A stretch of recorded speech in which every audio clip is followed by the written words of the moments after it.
नमस्कार, मैं हूं रवि तिवारी। आप देखना शुरू कर चुके हैं लोकल टीवी। आज दो ऐसे संघर्षशील युवाओं की कहानी बताएंगे जिन्होंने संघर्ष के दम पे, अपने पढ़ाई के दम पे पीएससी में पद हासिल करके देवभोग का नाम पूरे प्रदेश स्तर पर गौरवान्वित किया है।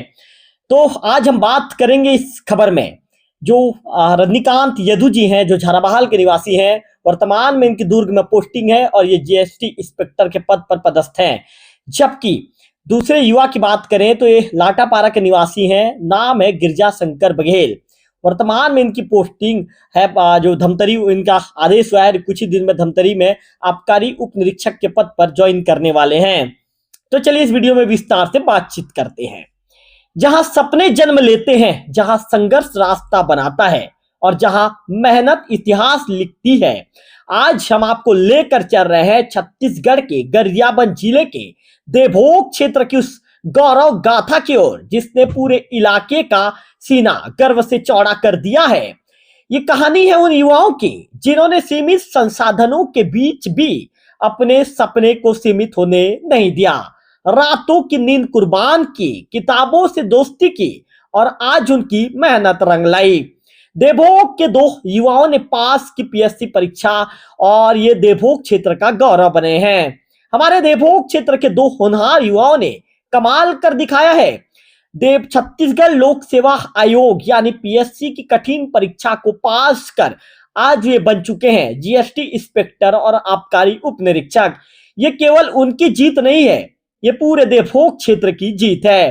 पहला नाम रजनीकांत यदु जी, निवासी झाराबहाल देवभोग क्षेत्र। रजनीकांत यदु वर्तमान में दुर्ग जिले में जीएसटी इंस्पेक्टर के पद पर पदस्थ हैं। एक साधारण परिवार से निकलकर आज एक जिम्मेदार प्रशासनिक अधिकारी बनने तक का उनका सफर हर युवा के लिए प्रेरणा है। कई सालों की मेहनत और लगातार प्रयास और कभी हार ना मानने वाला जज्बा, यही बना उनकी सफलता का मंत्र। आज जब वे जीएसटी इंस्पेक्टर के पद में राज्य की सेवा कर रहे हैं तो देवभोग का हर नागरिक खुद को गौरवान्वित महसूस करता है। दूसरा नाम है गिरजा शंकर जो बघेल जी। हाल ही में पीएससी परीक्षा में सफलता प्राप्त कर इनका चयन हुआ है आबकारी उप निरीक्षक के पद पर। वे बहुत जल्द धमतरी जिले में अपनी सेवा ज्वाइन करने वाले हैं। एक ऐसा पद जहां जिम्मेदारी है समाज की सुरक्षा की, कानून व्यवस्था बनाए रखने की और शासन प्रशासन की रीढ़ की हड्डी बनने की। गिरजा शंकर बघेल जी की उपलब्धि उस युवा के लिए संदेश है कि अगर लक्ष्य स्पष्ट हो तो कोई भी मंजिल दूर नहीं। देवभोग क्षेत्र में खुशी की लहर है, हर घर में चर्चा है और हर जुबान पर एक ही बात, हमारे बच्चों ने कमाल कर दिया। माता पिता की आंखों में गर्व के आंसू हैं, शिक्षकों के चेहरे पर मुस्कान है और निश्चित तौर पर जो हर छोटे जो बच्चे, आपको बताना चाहूंगा कि जो बच्चे हैं वे बच्चे भी अपने सपनों को, आज उनके बच्चों, छोटे बच्चों के सपनों के नई उड़ान भी यहाँ पर मिलनी शुरू हो चुकी है। ये सफलता सिर्फ दो नामों की नहीं है, ये पूरे देवभोग क्षेत्र के भविष्य की उम्मीद है। ये बताती है कि छोटा गांव हो या बड़ा शहर, अगर हौसले बुलंद हो तो मंजिल खुद रास्ता बना लेती है। देवभोग क्षेत्र की जनता की ओर से हम दिल से बधाई देते हैं रजनीकांत यदु जी को, गिरजा शंकर बघेल जी को। आप दोनों ने ना सिर्फ अपने परिवार का बल्कि पूरे देवभोग क्षेत्र का नाम रोशन किया है। अगर आप भी अपने सपनों को हकीकत में बदलना चाहते हैं तो इनसे सीखिए, मेहनत करिए और कभी हार मत मानिए, क्योंकि देवभोग की धरती कह रही है हमारे युवा किसी से कम नहीं है। तो इस मामले को लेकर सबसे पहले मैं दोनों युवाओं को फोन लाइन पर लेना चाहूंगा और फोन लाइन पर लेकर दोनों से बातचीत करेंगे। पहले गिरजा शंकर जी, आपका लोकल टीवी में स्वागत है। Thank you sir. हाँ, चलिए गिरजा जी, मैं आप लाइन पर रहिए। गिरजा जी, मैं जोड़ता हूं, मैं रजनीकांत यदु जी को जोड़ता, मैं फिर आप दोनों से बातचीत करूंगा। Okay sir. तो चलिए रजनीकांत जी को जोड़ना चाहूंगा मैं एक बार। रजनीकांत जी से यदि बातचीत, रजनीकांत जी फोन उठाते हैं तो सीधा दोनों से बातचीत करेंगे, गिरजा शंकर जी से और रजनीकांत जी से, और दोनों से पूछेंगे कि उनका अब तक का सफर कैसा रहा, कितना मेहनत करना पड़ा और क्षेत्र के युवाओं को क्या कहना चाहेंगे। रजनीकांत जी, लोकल टीवी स्वागत है आपका। धन्यवाद धन्यवाद भाई। रजनीकांत जी, मैं गिरजा जी को जोड़ रहा हूँ, फिर आप दोनों से सवाल पूछूंगा। जी जी जी। तो आप दोनों युवाओं को मैं फोन लाइन पर जोड़ चुका हूं। गिरिजा जी, रजनीकांत जी, आप दोनों को बधाई पुनः। बहुत बहुत धन्यवाद रजनीकांत भाई। चलिए, पहला सवाल मैं पूछूंगा रजनीकांत जी से, क्योंकि रजनीकांत जी ने पहले ही अटेम्प्ट में उन्होंने पीएससी की परीक्षा पास की, जीएसटी इंस्पेक्टर के पद पे पदस्थ है। रजनीकांत जी, सबसे पहला सवाल आपसे, सबसे पहले देवभोग क्षेत्र की जनता को क्या संदेश देना चाहेंगे जिन्होंने आपकी सफलता पर गर्व महसूस किया है? जी जी जी, सबसे पहले मैं आपके चैनल के माध्यम से जितने हमारे अंचल के जितने भी क्षेत्रवासी हैं, जितने भी प्रतिभागी हैं, सभी को मैं धन्यवाद ज्ञापन करता हूं कि, और आप साथ ही आपका भी धन्यवाद ज्ञापन करता हूं कि आपने मुझे यहाँ आपके मंच पर आमंत्रण दिया। और मैं आपके माध्यम से अपने क्षेत्रवासियों के सभी को ये कहना चाहता हूँ, जितने भी प्रतिभागी हैं, कि आपको आपकी जो भी काम आप कर रहे हैं उसमें आपको अपना 100% देना है। अपनी काम अच्छी से उसमें मन लगाकर उसमें कार्य करना, चाहे आप तैयारी कर रहे हो चाहे कुछ भी कार्य कर रहे हो। आप अगर सही तरीके से मेहनत करेंगे, हार्डवर्क करेंगे, तो आपको उसमें जरूर सफलता मिलेगी। आप सफलता में समय रखती है, बट सफलता अंततः जरूर सफलता मिलती है। तो बहुत अच्छी बात, आपको हार्डवर्क करना नहीं छोड़ना है। जी, गिरिजा जी, क्या कहना चाहेंगे? देवभोग क्षेत्र की जनता को क्या संदेश देना चाहेंगे? सर, देवभोग क्षेत्र की जनता को मैं ये संदेश देना चाहूंगा कि हमको अभी बहुत आगे बढ़ना है। हम शिक्षा के क्षेत्र पर ही नहीं, व्यवसाय के क्षेत्र पर भी, और जो एक क्रिएटिव मतलब हमारे जो कल्चर होते हैं वो ऐसा नहीं है। हम लोग अपने जमीन से ज्यादा जुड़े हुए हैं, लेकिन हम आसमान की तरफ नहीं देख रहे। तो हमको आसमान की तरफ देखते हुए उन बुलंदियों को भी छूना है, एक सपना लेना है। और मतलब अभी फॉर एग्जाम्पल, जैसे अभी मेरा पीएससी में सिलेक्शन हुआ, इसमें सभी लोगों का योगदान था। रजनी भैया, सचकेतन भैया, घनेन्द्र, सब लोग मेरे को गाइड किए। तो इस प्रकार जो आने वाला नेक्स्ट पीढ़ी होगा उनको शिक्षा के क्षेत्र पर हम लोग, रजनी भैया, मैं और जितने भी अभी सक्सेस पाए हैं सीजीपीएससी के माध्यम से, तो निश्चित तौर पर अच्छे से गाइड करेंगे जी, बिल्कुल। और उनके लिए एक एग्जाम्पल के तौर पर भी रहेगा। और अभी एक एग्जाम्पल मैं आपको देना चाहूंगा। हमारे साथ ही एक है शायद निर्मल ध्रुव की, उनकी लड़की डॉली ध्रुव जी, तो उनका भी मेंस में अच्छा मार्क्स है, तो कुछ नंबर से चूक गई है। नेक्स्ट टाइम वो डेफिनेटली वो भी ऑफिसर बनने ही वाली है जी। और एक तपन क्षेत्रपाल थे, वो भी मेंस दिए थे, तो उनका भी कुछ ही मार्क्स से रुक गया है। और एक अग्रवाल जी, अग्रवाल है नाम, रामानंद अग्रवाल है, सॉरी जी। तो मतलब हमारे क्षेत्र से भी प्रतिभा निकल रही है, मेरे कहने का मतलब जी। तो अंततः हम लोग को एक अच्छा रिजल्ट देखने के लिए मिलेगा। बिल्कुल। मैं चाहता हूँ कि जब भी पीएससी का रिजल्ट निकले, तो जो 200-250 पोस्ट होती है उसमें देवभोग क्षेत्र से कम एक अधिकारी रहे।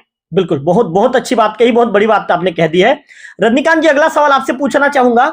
आपकी इस यात्रा की शुरुआत, रजनीकांत जी ध्यान से सुनिए सवाल, आपकी इस यात्रा की शुरुआत कहां से हुई थी? वो पहला पल कब था? और जब आपने ठान लिया कि पीएससी की परीक्षा पास करनी है, तो कितनी मेहनत करना पड़ा, कितना मेहनत करना पड़ा, कितना संघर्ष था आपका वो दौर? जी जी जी, मेरी जो शुरुआती प्रारंभिक परीक्षा है वो सरस्वती शिशु मंदिर देवभोग स्कूल से हुई है। वहीं से ही, वहाँ के आचार्यों से, दीदियों से ही एक प्रेरणा मिली थी कि हमें आगे बढ़ना है, अपने निरंतर आगे बढ़ना है, अपना जो काम आप कर रहे हैं उसमें अपना 100% देना है। आगे मेरी जो पढ़ाई हुई थी वो सरकारी स्कूल, जो उच्चतर माध्यमिक स्कूल देवभोग है, वहीं से हुई थी। वहाँ के शिक्षकों से, वहाँ के जो शिक्षक हैं, जैसे बहुत सारे मेरे जो गुरु हैं, जैसे देवनारायण ठाकुर सर हैं, श्रीकांत तिवारी सर हैं, उन्होंने भी मुझे हमेशा गाइड किया। पवन कौशिक सर हैं, वो हमेशा जुड़े रहे मेरे साथ। कहीं ना कहीं उनका बहुत सारा मेरे पीछे सहयोग रहा है कि वो आप आगे निरंतर बढ़िए, हम तुम्हारे साथ हैं। 11वीं 12वीं से लेकर कॉलेज के स्तरों में भी मेरी उनसे बातचीत होती रही थी। और जब मैं कॉलेज स्तर पे आया, तो कॉलेज स्तर पे ही मैंने आरआईटी से बायोटेक्नोलॉजी में इंजीनियरिंग किया हुआ है। उसी दौरान ही मुझे लगा, कुछ अपने दोस्तों को देख के, कि मुझे भी इस प्रशासनिक क्षेत्र में तैयारी करना चाहिए। तो मैंने उस तैयारी को जारी किया और सफलता आज नहीं तो कल जरूर मिलती है। आपको अपनी तैयारी करती रहना जरूरी है। तो मैंने वही चीज अपने मन में रखा था कि मैं जो भी एग्जाम आएगा उसमें अपना 100% दूंगा। और मैंने सफलता, मेहनत करने पे कभी एहतियात नहीं बरती, हमेशा मेहनत जारी रखा। उसका ही परिणाम मुझे प्रथम बार में ही मिल गया। कई बार होता है कि कई लोगों को नहीं मिलता, बट मेरे केस में वो चीजें मिल गई थी कि पहली बार में ही मुझे सफलता मिल गई थी। बट उसके बाद भी अभी प्रयास जारी है, मैं और आगे तैयारी चल ही रही है। बिल्कुल रजनीकांत जी, आप हमारे देवभोग क्षेत्र के गौरव हैं। गिरिजा जी, यही सवाल का जवाब आपसे लेना चाहूंगा, सवाल सुनना चाहेंगे? जी, और एक बार रिपीट कर दीजिए। चलिए, आप गिरजा जी ध्यान से सुनिए, आपकी इस यात्रा की शुरुआत कहाँ से हुई थी और वो पहला पल कब था जब आपने ठान लिया कि पीएससी परीक्षा मुझे पास करनी है? यात्रा की शुरुआत जब मैं 7th या 8th में रहा हूँगा, तो पापा पत्रकार थे। जी तो उसी दौरान मेरे को प्रशासन के बारे में बहुत अच्छे से जानकारी मिल गई थी कहीं न कहीं, क्योंकि मैं पापा के साथ मिलके हम लोग अखबार के लिए न्यूज़ बनाते थे, जनसत्ता न्यूज़ था बिल्कुल उनका। बिल्कुल। और एक बहुत ही अच्छा एग्जाम्पल उनमें ये था कि भाई हमारे यहाँ जो जनदर्शन का कार्यक्रम होता था पहले, कलेक्टर जनदर्शन, जी तो जितने भी आपके छोटे-मोटे जो इश्यूज़ हैं, जो आपको कहीं न कहीं 2-3 महीना भटकाती हैं, जी वो सब जितने भी आपकी छोटी-छोटी डिमांड्स हैं, वो इंस्टेंटली बहुत ही कम समय में पूरे हो जाती हैं। तो उससे मेरे को एक प्रशासन में कि भाई हाँ, ये एक प्रशासन एक ऐसा अंग है जो शासन और जनता को जोड़ रहा है, बिल्कुल। तो इसमें मेरे को निश्चित तौर पर भाग लेना चाहिए। तो इस तरह मतलब मन में उस समय शुरुआती तौर पर 9th-10th में मतलब जी मैं समझ गया था।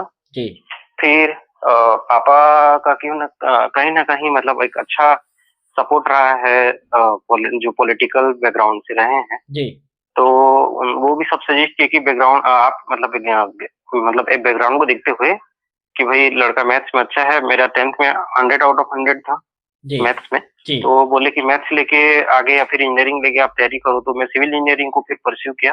जी तो सिविल इंजीनियरिंग के दौरान मैं देखा कि मेरे जो सीनियर्स थे और मेरे जो रूममेट्स हैं, सबके सब सीजीपीएससी का तैयारी कर रहे थे। जी कोई भी, लेकिन उस समय एक बहुत ही यह है ना विचलन वाली बात थी कि कोई भी यूपीएससी को टारगेट नहीं कर पाता। बिल्कुल।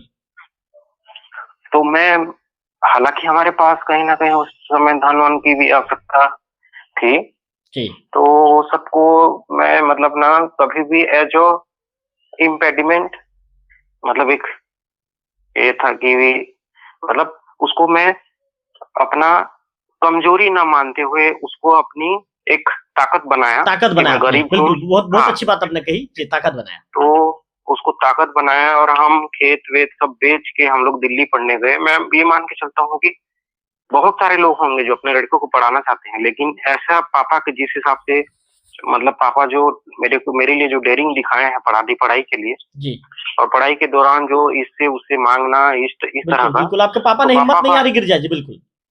बिल्कुल, बिल्कुल सर। और मैं फिर वहीं दिल्ली में 2 साल रहा। जी कोरोना के समय पैसा का बहुत ज़्यादा किल्लत था। जी यहाँ तक कि रजनी भैया मेरे को खुद सहयोग किए हैं उस समय। जी बिल्कुल।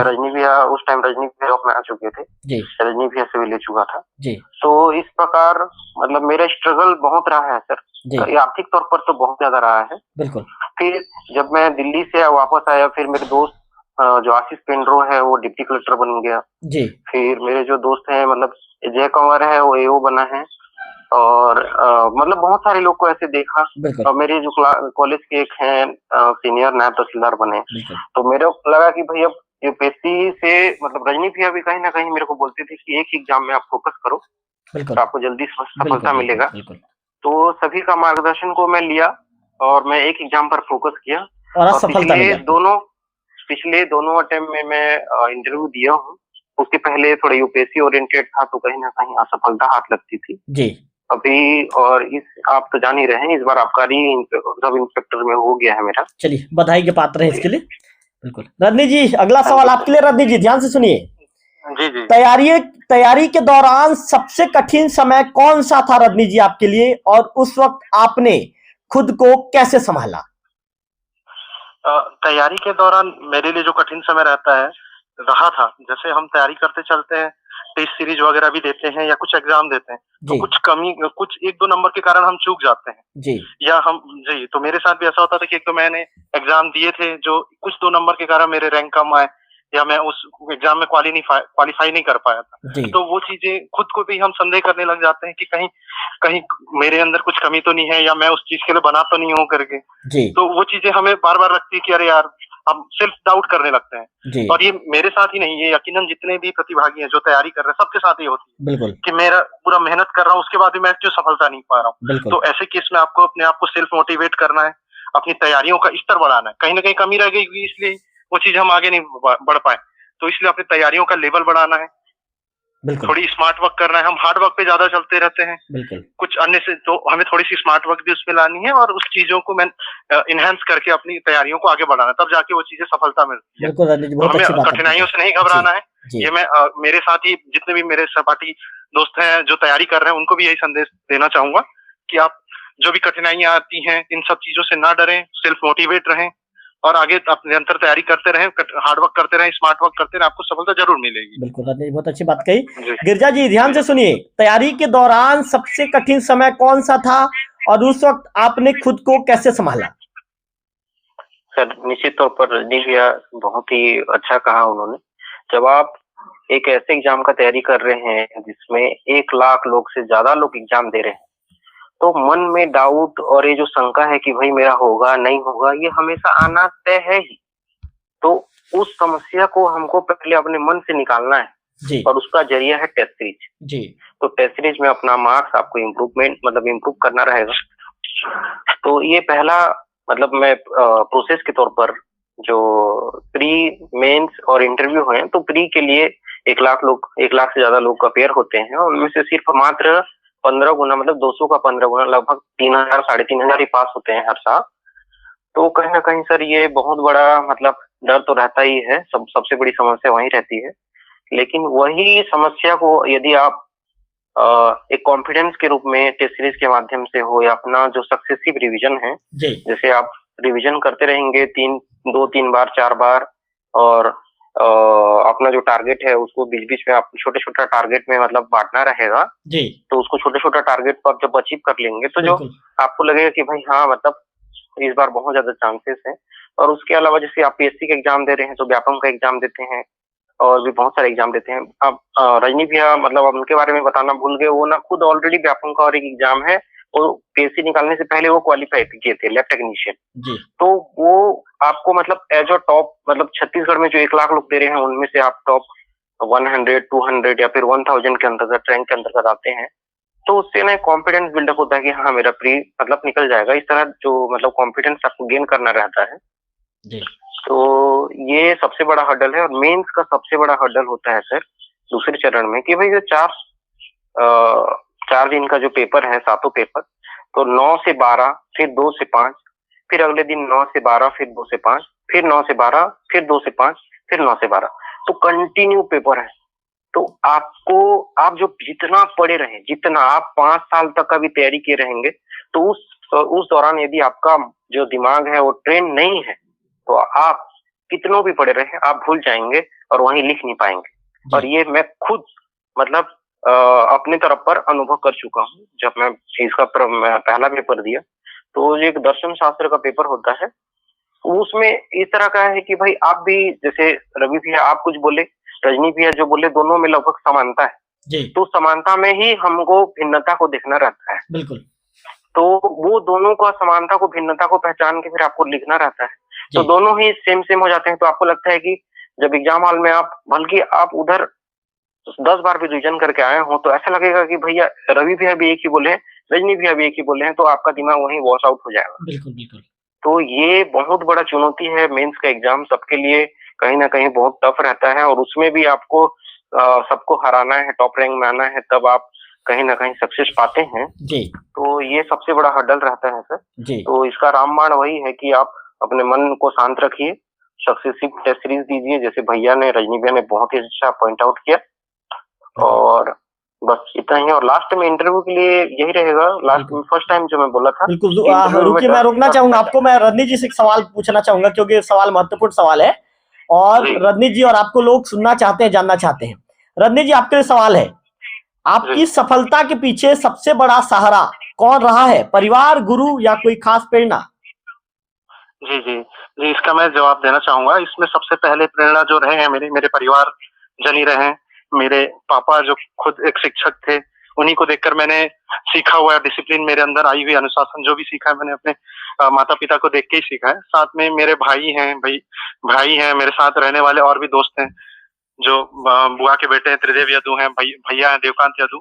सबका हम लोग साथ में ही रहते थे, एक साथ ही हम लोग तैयारी करते थे। तो एक दूसरे को देख के ही हम लोग सीखते थे। जैसे हम कभी कभी लगता है खुद को देख कर यार आज पढ़ने का मन नहीं कर रहा है, हम एक रूम में रहते थे रायपुर में, लेकिन जब दूसरे को देख के दूसरा पढ़ रहा है तो देख के मोटिवेट होते थे खुद भी, हाँ यार वो पढ़ रहा है तो मैं भी पढ़ूंगा थोड़ा सा।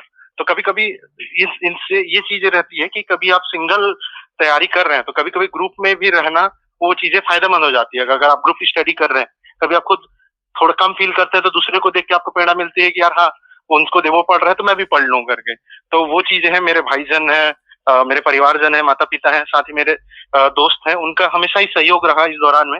जो भी कठिनाई आई इस दौरान, क्या है सिविल सर्विस की तैयारी ऐसी रहती है कि बहुत सारे उतार चढ़ाव आते रहते हैं।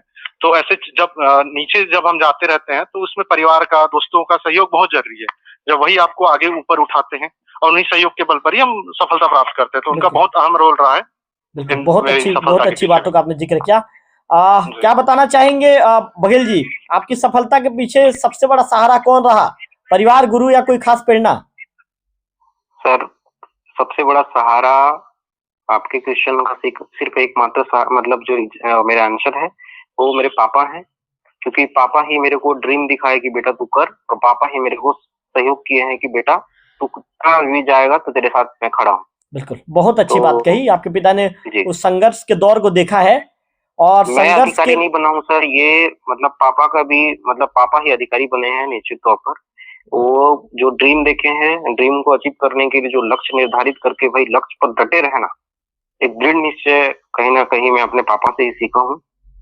बिल्कुल बिल्कुल बिल्कुल, बहुत अच्छी बात कही। चलिए अंतिम सवाल आप दोनों से, पहले रजनी जी से पूछना चाहूंगा। रजनी जी, चूंकि आज आप एक जीएसटी इंस्पेक्टर के बड़े पद पर पदस्थ हैं, आपने पीएससी पहले ही आपने जो है पहली बार आपने एग्जाम दिया था, उसमें आपने क्रैक किया था, लेकिन आज जो युवा असफलता से डरते हैं, रजनी जी ध्यान से सुनिए, आज जो युवा असफलता से डरते हैं उन्हें आप क्या कहना चाहेंगे? जी जी जी, इसका जवाब मैं ये देना चाहूंगा कि हम जो सफलता प्राप्त किए हम लोग कोई अलग नहीं है, हम भी आप जैसे ही हैं, हम भी आप जैसे ही थे, सेम स्कूल में हमने वही पढ़ाई की हुई है, हमने भी वैसे ही तैयारी किया हुआ है और उसी से ही हम आगे बढ़े हैं। आज हमको जो भी ये सफलता प्राप्त हुई है इसमें, तो आप अपने आप को किसी से कम मत समझे। क्या होता है, गांव का बच्चा जब रायपुर आता है, किसी कोचिंग में गया या किसी को देखा तो वो खुद में इंफीरियरिटी कॉम्प्लेक्स फील करने लगता है कि हाँ यार ये मेरे से ज्यादा तैयारी करने वाला होगा, इंग्लिश मीडियम का होगा, मेरा बैकग्राउंड हिंदी मीडियम है, हम खुद को कमतर समझने लगते हैं। तो वो चीजें आपको कभी फील नहीं करनी है।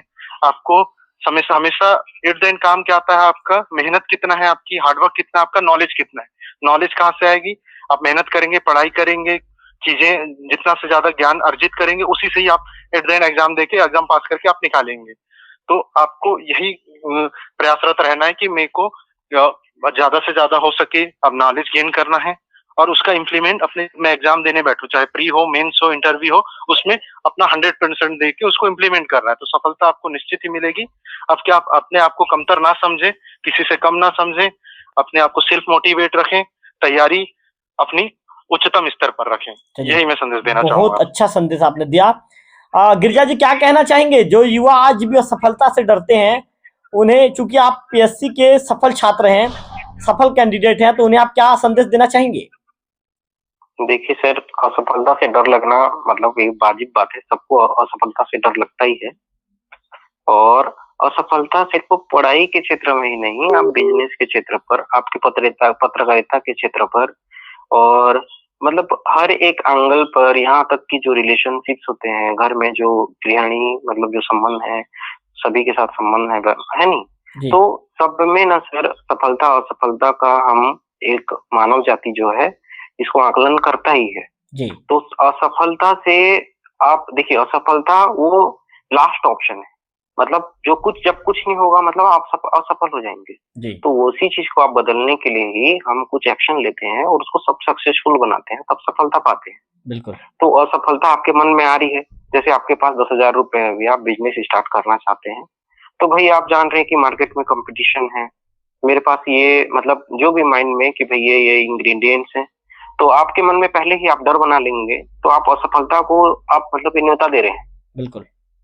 तो यही डर को ही, असफलता के डर को ही जीतना, और जो कॉन्फिडेंस, जैसे भैया ने बहुत अच्छा कहा कि भाई सेल्फ कॉन्फिडेंस ये बहुत इंपॉर्टेंट होती है सर जी। तो जी यही रहेगा कि असफलता का जो डर है उस पर विजय पाना ही सफलता है। बिल्कुल, बहुत अच्छी बात कही। तो चलिए, आप दोनों तो निश्चित तौर पर देवभोग के गौरव हैं, रजनीकांत जी, गिरजा शंकर जी, क्योंकि आप सर दोनों हम ने लोग दोनों एक ही स्कूल से पढ़े हैं सर, एक ही मेरे सीनियर रहे हैं चलिए रजनी भैया। चलिए, बिल्कुल बिल्कुल, बधाई बधाई हो। रजनीकांत जी मेरे जूनियर रहे हैं, गिरजा जी मैं आपको बता दूं। बिल्कुल बिल्कुल बिल्कुल। तो बिल्कुल आप दोनों को पुनः बधाई, और आप दोनों अपने कार्य क्षेत्र पर यूं ही देवभोग का नाम ऊंचे लेवल पे ले जाएं, देवभोग का नाम गौरवान्वित करें। लोकल टी परिवार की तरफ से आप दोनों को पुनः बधाई। Thank you sir. भैया अभी दुर्ग में आप दोनों ने बिल्कुल बिल्कुल, मुझे पता है रजनी जी अभी दुर्ग में पोस्टेड है, आपकी पोस्टिंग और मेरा अभी धमतरी में पोस्टिंग हुआ है। धमतरी आप ज्वाइन करने वाले हैं जी, 27-28 को मैं ज्वाइन कर रहा हूँ। चलिए बधाई के पात्र हैं। वासियों को भी भाई यही रहेगा कि सब सपना देखिए आगे बढ़ने का, बिल्कुल सबको हक है, बिल्कुल, और सभी आगे बढ़िए, बिल्कुल आगे बढ़िए। रजनी भैया सभी लोग अपने सच होते हैं। बिल्कुल रजनी जी, गिरजा जी, आप दोनों का इंटरव्यू करने का मेरा मकसद ये था, क्योंकि आज लोकल टीवी को देवभोग क्षेत्र ही नहीं, पूरे गरियाबंद जिले में लोग घर घर तक देखते हैं। जी, आप लोगों को पता होगा लोकल टीवी का दायरा काफी बढ़ा हुआ है यहाँ पे। तो बिल्कुल मैं आप दोनों के इंटरव्यू को लोगों तक इसलिए पहुंचाना चाह रहा हूं, क्योंकि कई माँ बाप, कई ऐसे बच्चे हैं जो पीएससी में अधिकारी बनने का सपना देख रहे हैं, लेकिन कई लोगों के मन में डर रहता है। तो उस डर को दूर करने के लिए, उस डर से जीतने के लिए मैंने आज आप दोनों का इंटरव्यू किया है, और आपने अपने विचार भी साझा किए। इसके लिए लोकल टी परिवार की तरफ से आप दोनों को धन्यवाद, और आपने समय निकाला, इसके लिए आप लोगों का साधुवाद। बहुत बहुत धन्यवाद। आपने भी बहुत अच्छा इनिशिएटिव किया है। इससे हमारे क्षेत्र के अंचल के वासियों को प्रेरणा जरूर मिलेगी, कुछ ना कुछ कहीं ना कहीं सीखने को मिलेगी जी। अब इस चीज पे ये ध्यान रखेगा कि इसमें आर्थिक रूप से समस्याएं आती हैं, सामाजिक रूप से भी समस्याएं आती हैं, थोड़ा डाउनफॉल फील होता है, बट आजकल बहुत सारे ऑप्शन मिल गए हैं, यूट्यूब के माध्यम से भी फ्री कंटेंट आपको मिल जा रहा है, तो उस चीजों को देख के भी आप आगे निश्चित रूप से बढ़ सकते हैं। बिल्कुल बिल्कुल बिल्कुल। चलिए, आप दोनों का विशेष तौर पर आभार, आपका धन्यवाद। बहुत बहुत धन्यवाद। ठीक है सर, थैंक यू। तो आपने दोनों जो अधिकारियों का इंटरव्यू सुना, एक जीएसटी इंस्पेक्टर रजनीकांत यदू जी, जो वर्तमान में दुर्ग में पोस्टिंग है, जबकि दूसरे अधिकारी को आपने सुना, उनका नाम है गिरजा शंकर बघेल जी। तो दोनों अधिकारियों ने आज लोकल टीवी से बातचीत के दौरान पूरा विस्तार बताया कि कैसे उन्होंने संघर्ष किया और संघर्ष के दम पे इस पद को साबित किया है। तो आज की कहानी सिर्फ दो नामों की नहीं है, ये कहानी है देवभोग के हर उस युवा की जो सीमित साधनों के बीच भी बड़े सपने देखता है। रजनीकांत यदू जी, गिरजा शंकर बघेल जी, दोनों ने साबित कर दिया कि मेहनत, धैर्य और आत्मविश्वास के साथ कोई भी मंजिल असंभव नहीं होती। देवभोग की धरती आज गर्व से कह रही है, हमारे युवा किसी से कम नहीं है। इसी उम्मीद और प्रेरणा के साथ हम आपको छोड़ते हैं इस संदेश के साथ कि सपने देखिए, मेहनत कीजिए और उन्हें सच करके दिखाइए। जय हिंद। अगले वीडियो में फिर होगी आपसे मुलाकात, तब तक बने रहिए लोकल टीवी छत्तीसगढ़ के साथ।